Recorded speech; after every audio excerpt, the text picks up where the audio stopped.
آج ہم ایک انتہائی اہم موضوع پر بات کریں گے، وہ ہے دعا کے قبولیت کے خاص اوقات۔ دعا ہر مسلمان کی سب سے بڑی طاقت ہے۔ کیا آپ جانتے ہیں کہ کچھ اوقات ایسے ہیں جس میں دعا کے قبول ہونے کے امکانات بہت زیادہ ہوتے ہیں؟ آج ہم ان اوقات کے بارے میں تفصیل سے بات کریں گے اور سیکھیں گے کہ ان اوقات میں کیسے دعا کرنی چاہیے، تو ویڈیو آخر تک دیکھیے گا۔ السلام علیکم، میں ہوں آپ سب کا حنظلہ نعمانی۔ امید ہے کہ آپ سب خیر و عافیت سے ہوں گے۔ اللہ تعالیٰ آپ سب کو خوش رکھے۔ اللہ پاک آپ سب کی تمام پریشانیاں، مصیبتیں، بیماریاں، تکلیفیں دور فرمائے۔ ایک مرتبہ سب سامعین آمین کہہ دیں کہ اللہ تعالیٰ ہماری ساری دعاؤں کو قبول فرمائے۔ دعا ہماری زندگی کا ایک اہم حصہ ہے۔ اللہ تعالیٰ قرآن پاک میں ارشاد فرماتے ہیں کہ تم مجھ سے دعا مانگو، میں تمہاری دعاؤں کو قبول کروں گا۔ دعا ہمارا رب سے رابطے کا ذریعہ ہے۔ یہ ہمیں مشکلات میں صبر اور امید دلاتی ہے۔ آئیے ان اوقات کے بارے میں بات کرتے ہیں جن میں دعائیں زیادہ قبول ہوتی ہیں۔ نمبر 1، رات کے آخری پہر، خاص طور پر تہجد کے وقت جب اللہ تعالیٰ آسمان دنیا پر نزول فرماتے ہیں۔ یہ وہ وقت ہوتا ہے جب اللہ تعالیٰ اپنے بندوں کو پکارتے ہیں اور دعائیں قبول فرماتے ہیں۔ حضور اقدس صلی اللہ علیہ وآلہ وسلم نے ارشاد فرمایا کہ رات کے آخری پہر میں اللہ تعالیٰ آسمان دنیا پر نزول فرماتے ہیں اور پکارتے ہیں، کون ہے جو مجھے پکارے میں اس کی دعا قبول کروں؟ کون ہے جو مجھ سے مانگے میں اسے عطا کروں؟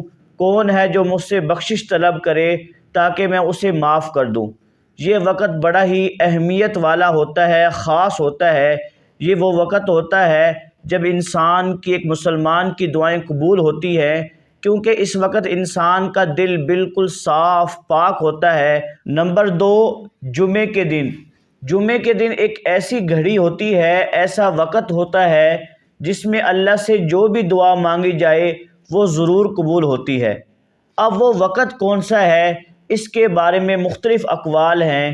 بعض کہتے ہیں عصر کے بعد، بعض کہتے ہیں جمعے کے بعد، بعض کہتے ہیں فجر کے بعد، بعض کہتے ہیں مغرب سے تھوڑی دیر پہلے، لیکن عام اور مشہور قول یہی ہے کہ عصر کے بعد اور مغرب سے تھوڑی دیر پہلے کا وقت ایسا ہوتا ہے کہ جس میں جو بھی اللہ سے دعا مانگی جائے اللہ تعالیٰ ضرور قبول کرتے ہیں۔ حضور اقدس صلی اللہ علیہ وآلہ وسلم نے ارشاد فرمایا کہ جمعے کے دن ایک ایسی گھڑی ہوتی ہے جس میں کوئی بھی مسلمان اللہ تعالیٰ سے جو بھی مانگے اللہ تعالیٰ اسے وہ ضرور عطا کرتے ہیں۔ تو کوشش کریں کہ جمعے کے دن خاص دعاؤں کا اہتمام کریں، خصوصاً جمعے کی نماز کے بعد اور عصر سے لے کر مغرب کے درمیان کے وقت میں ضرور دعا کریں۔ نمبر 3، بارش کے وقت۔ بارش کے وقت جو دعا مانگی جائے وہ قبول ہوتی ہے۔ حدیث کا مفہوم ہے، رسول اللہ صلی اللہ علیہ وآلہ وسلم نے ارشاد فرمایا، 2 دعائیں رد نہیں ہوتی۔ نمبر 1، اذان کے بعد جو دعا کی جائے وہ کبھی رد نہیں ہوتی، ضرور قبول ہوتی ہے۔ نمبر 2، بارش کے وقت جو دعا مانگی جائے وہ بھی ضرور قبول ہوتی ہے۔ بارش اللہ تعالیٰ کی رحمت کی نشانی ہے، تو کوشش کیا کریں جب بھی بارش آئے تو ضرور دعا کیا کریں، اور اذان کے بعد بھی اللہ تعالیٰ سے دعا مانگا کریں۔ اپنی جو پریشانیاں ہیں، اپنے مسائل ہیں، اللہ کے سامنے رکھا کریں، تو انشاءاللہ آپ کی دعا ضرور قبول ہوگی۔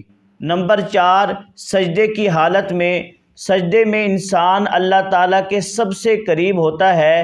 حدیث کا مفہوم ہے، رسول اللہ صلی اللہ علیہ وآلہ وسلم نے ارشاد فرمایا کہ بندہ اللہ کے سب سے قریب سجدے کی حالت میں ہوتا ہے، اس لیے سجدے میں کثرت سے اللہ تعالیٰ سے دعا کیا کرو۔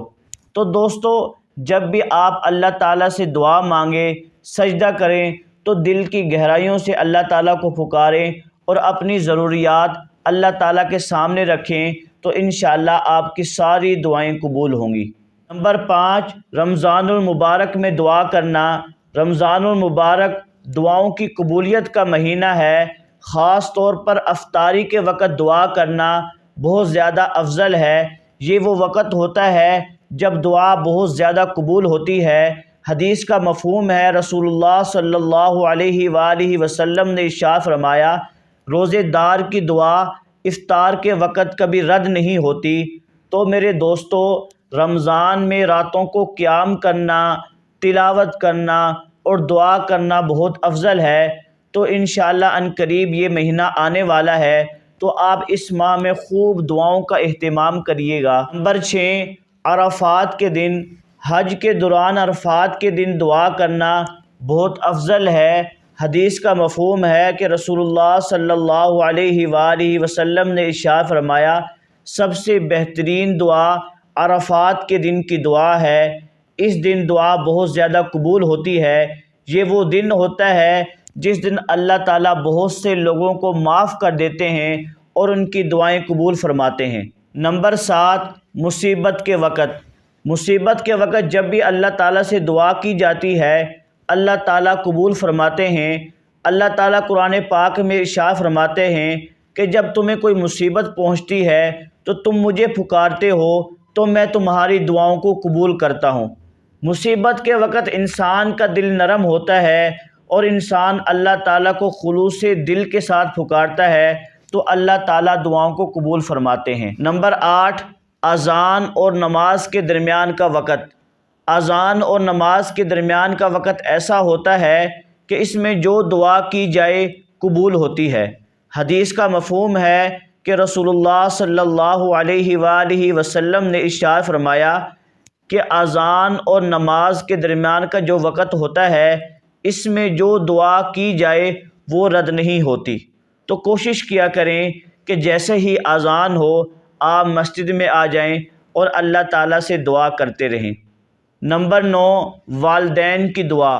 والدین کی دعا اپنی اولاد کے حق میں قبول ہوتی ہے۔ حدیث کا مفہوم ہے کہ رسول اللہ صلی اللہ علیہ وآلہ وسلم نے ارشاد فرمایا، 3 لوگوں کی دعائیں رد نہیں ہوتی۔ نمبر 1، والدین کی دعا۔ نمبر 2، مسافر کی دعا۔ نمبر 3، مظلوم کی دعا۔ والدین کی دعا اپنے اولاد کے لیے بڑی برکت والی ہوتی ہے، تو والدین کو چاہیے کہ اپنی اولاد کے لیے نیک دعائیں کرتے رہیں۔ نمبر 10، قرآن پاک پڑھنے کے بعد۔ قرآن پاک پڑھنے کے بعد جو دعا کی جائے وہ قبول ہوتی ہے۔ قرآن پاک اللہ تعالیٰ کا کلام ہے، بڑی برکتوں والا کلام ہے۔ اس کے پڑھنے کے بعد جو دعا کی جائے وہ قبول ہوتی ہے۔ ناظرین، یہ تھے 10 ایسے اوقات جس میں دعائیں بہت زیادہ قبول ہوتی ہیں۔ امید کرتا ہوں کہ اس ویڈیو سے آپ کو بہت کچھ سیکھنے کو ملا ہوگا۔ دعاؤں میں یاد رکھیے گا۔